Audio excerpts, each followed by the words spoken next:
Hey everyone, Mr. Sujano here, your source for gaming, tech, emulation, and open source news. Let's get started. Alright, to kick things off, we're talking about NVIDIA, and it appears that NVIDIA is making a brand new ARM-based CPU to compete directly against Intel. This is incredibly interesting. I'll drop a link to the article in the description below, and I do recommend checking it out. Unfortunately, at this point in time, I don't have a release date, I don't have specs, I don't have pricing, I don't have really much information other than this. As soon as I know more about it, you'll know more, but let me know your thoughts about this one in the comments below. Moving on, and we're quickly talking about Anbernic, and a lot of people weren't sure if this was going to be real, but according to Ambernic's YouTube channel, the RG ARC, or ARC, or subscribe to Mr. Sujano, is 100% real. If you are curious about this one, I'll drop a link to the YouTube video in the description below, and feel free to check it out. As far as I know here, it features an RK3566 chip. There are two different versions of the ARC D and the ARC S. The ARC S is a single operating system, Linux. There is no touchscreen. It features 16 gigs of storage and 1 gig of RAM. Now the ARC D features Linux and Android. It's got 16 gigs of storage plus 32 gigs of baked-in storage, 2 gigs of RAM, and a touchscreen. Personally here, I think the D-pad is going to make or break this device. I am very curious about it, and I may end up testing it out. And speaking about D-pads, next up we're talking about a Sega Dreamcast controller with a Sega Saturn D-pad. And it appears that Retrobit Gaming is working on something here that might be incredible. This is yet another controller I'm putting on my radar to possibly test out in the future. Let me know your thoughts about this one in the comments below. Next up here, we're talking about Nintendo, and today is another day where Nintendo is, well, doing Nintendo things.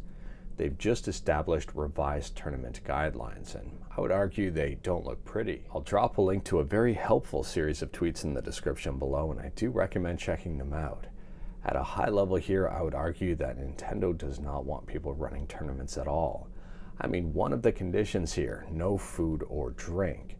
I don't understand that at all. I mean, people are going to be hungry, people are going to be thirsty, but apparently you can't sell them at tournaments.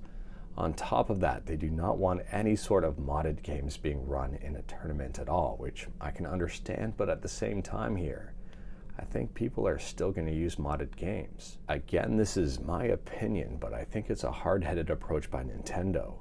You'd think you'd want people playing your games, you'd think you'd want people excited to play games, modding games or whatever.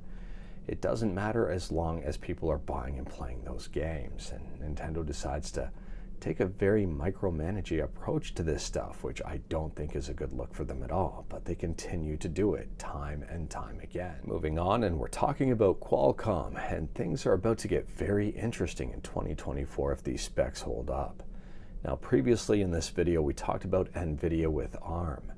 Now we're talking about Qualcomm in the PC space, again against Intel. So according to Qualcomm, the Snapdragon X Elite, which is set to release in 2024, is going to be both the Apple M2 and the Intel Core i9-13980HX by a considerable margin. So apparently here, the Snapdragon X Elite beats the M2 Max in single-threaded performance at 30% less power. And this is huge. The Snapdragon X Elite beats the i9-13980HX in single-threaded performance with a 70% power reduction. Now, if these numbers hold true in real-world settings and the price point for these CPUs is reasonable, I would say that Intel and AMD should be very, very worried. Qualcomm is about to make a massive splash in the PC space. And speaking about PCs, last up here we're talking about Nintendo Switch emulation on PC with Yuzu.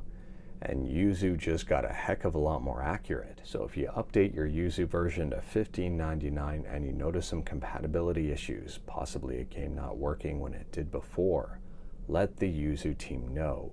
This was a big change for them, and hopefully nothing is broken, but something might. But anyways, that is all I've got for you in this one. Straight to the point, all stuff and no fluff. We talked about a bunch today. Let me know your thoughts about absolutely any of it in the comments below.